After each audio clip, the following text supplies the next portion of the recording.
Gossip. Gossip. We know we're not supposed to gossip, but it's so easy to fall into listening to or repeating it. We try not to, somebody could gossip with you about someone else and say, oh, this brother, and you're listening, and you're saying, no, this is wrong, but still you have the thing in your head. And even if you do the right thing, which is the right thing, is to say, no, stop, and undo this. But how do you do that? How do you get rid of that? By trying not to gossip? By finding the opposite of gossip, which are words of life. Go back, lift up that person.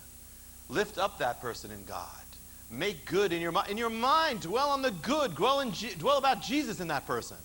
Lift it up with the good, whatever is pure, good, lovely, whatever it is. Set your mind on that. Set your mouth on that. Start getting into the practice of speaking anti-gossip. Fill it up. Fill up the cup instead of taking out of it. Fill it up with those things. Learn how to gossip in the good way, to lift people up. Hey, you hear about Cindy? You see what she did in private? What? She prayed. That woman is a prayer warrior. Pass it on. You hear what they did? They're good. You see what they did? They're wonderful people. How many of you have a hard time dealing with worry? Worry. How many of you too worried to raise your hand?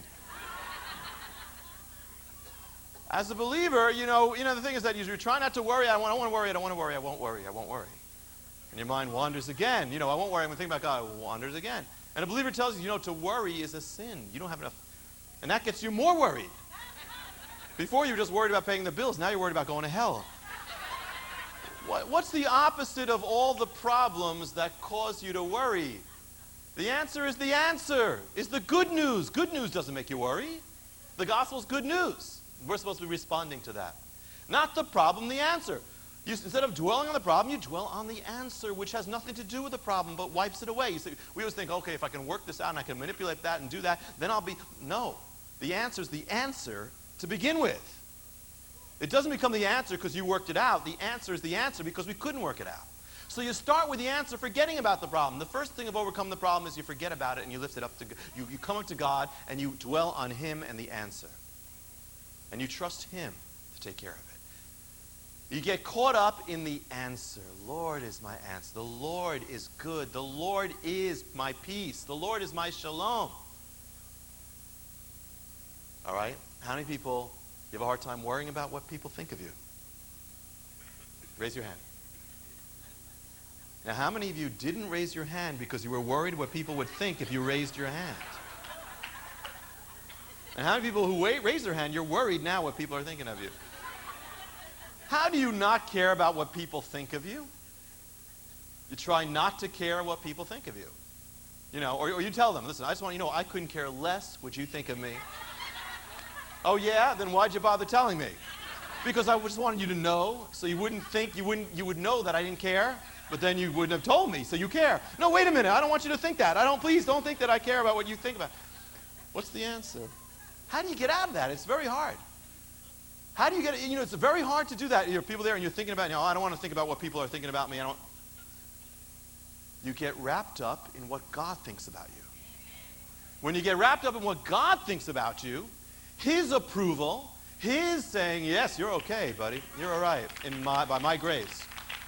Who sees in secret, you get wrapped up in that. It says, what does Paul say? He's a Jew, which means in Hebrew, Yehuda, praise, one who praise is not from man, but from God. And so you get filled up with the praise of God. You get so filled up with the praise of God that it doesn't matter. You don't have to get the love and the approval from everybody because you have God's approval. You don't have to run around the rest of your life getting their approval. That's what it's about. Or what did He come for? There's another thing. You could take any problem. It's amazing. One thing I find is the lack of time. Rushing. Never enough time. We want more time, and we try not to do it, so we set our clocks ahead. So everywhere you go, we have to go now because you're going to be late, So we have to go now. Everybody has these clocks at different things. No, that's 5 minutes. You have to know each clock. At 10 minutes, nobody has the right time. Everybody's living in a self-delusional time thing. The object is to fool yourself to think it's later so you'll panic and get there on time. The object, because the problem is you never have enough time. I know that because I delude myself. I try to dilute myself. So I set clocks ahead. I used to set like 5 minutes ahead, and then 10, and then 15. Now my clocks are set about 35 to 45 minutes ahead. The next day. No. And it still doesn't work because I do the calculations in my head. It becomes a battle, you know? I said, no, clock, nice try. You didn't fool me. You thought you could fool me, make you think it's really 7:30 when it's really 6:53. I'm wise to your little mind games. See, I do the calculations. I tried another delusion. I set different clocks at different times so I can never be sure.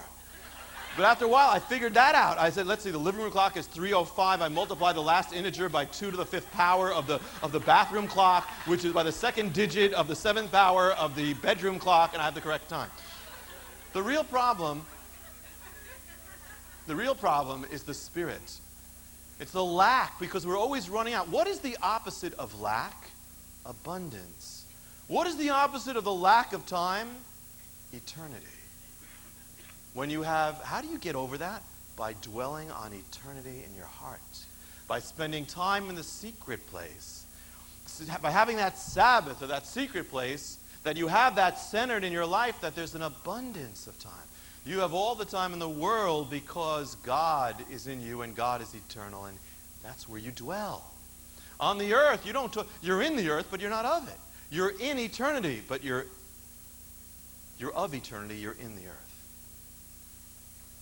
Some of you are lonely, or you get lonely. How do you deal with that? Self-pity. Nobody knows, you know. I try not to be lonely. What's the opposite of loneliness? The fellowship of God. Not the fellowship of people. That's okay, and sometimes the fellowship of God comes through that, and that's good. That's good when it comes through that. That's real fellowship. But still, everybody's a cup. They're empty without God. What's the real opposite of loneliness? The fellowship of God. God, you don't need, people are married and they're lonely. That's not the answer. The answer is you getting filled up with the fellowship of God. God is my friend. He's with me. He loves me more than, there's no shortage of love. I can't even handle how much love there is. So how can I be begging for love or fellowship? Fellowship with God. And speaking of marriage, some say, hey, you want to get rid of, the big problem is singleness. I got to get rid of it. You got to get rid of it. So I'll go to this, hopefully I'll meet this person, hopefully I'll do this, I'll do that. What's the opposite of being single? Marriage. But what's the real marriage? The real marriage. This is the real marriage. Without that, marriage is nothing. With that, marriage is a cup that gets filled up by the marriage of God. Singleness is a cup that gets filled up by the marriage of God. The only thing that can fill you up when you are so married to God, it doesn't matter. The rest doesn't matter. Now, some of you are dwelling what I don't have. I don't have money. I don't have a big house. I don't have this car. I don't have this. And my look at my wife is not what I wanted. My husband is not what I thought. My children are not, my parents are not what I wanted. Well, you weren't there, so to arrange it. My boss is not what my employees are not. It's always this thing. It's the spirit of this. Well, maybe that's true, but it doesn't matter. What's the opposite of lack of all these things is what you have. Dwell on what you have in God. You want to be blessed? Immediately stop, or just start writing down all the blessings that God has put in your life. And all of a sudden, somehow, all those other things will mean little. So, somehow, all those things mean less. Your heart is full. The cup is full. So even though people are still not perfect, you have joy. You have thankfulness. And all of a sudden, you feel, I'm rich. I don't need a thing. I'm rich in God. Some of you, with that, look at what you've lost in your life, and God says, do not dwell on what you lost. Dwell on what you've been given, because that's more important. You've got it now. You've got it now. How do you overcome rejection? God's acceptance. Get filled up with it. How do you overcome judgment, condemnation, and a spirit of that, or guilt and all that? The grace of God. Dwell on it. Fill up with it. Fill up with it. Don't dwell on the other stuff. Fear. David had a big problem. He had a big problem. It was called Goliath. Big problem. How did he deal with it? Did he deal with it by saying, okay, I'm not going to look at Goliath. Well, that's nice, but that didn't take Goliath away. Instead, he didn't look at the size of Goliath. He looked at the size of God. So the key with your problem is he could have said, Lord, take away Goliath, take away Goliath, take away Goliath. I'm going to open my eyes, he's going to be gone. He wasn't gone. God wanted to have victory over that. And so many of your problems saying, Lord, take away this Goliath, take away this giant, take away this, take away. And God's saying, No, I want you to see how big I am. And I want you to stand and see how big I am and overcome this thing. The size of God is what overcomes fear.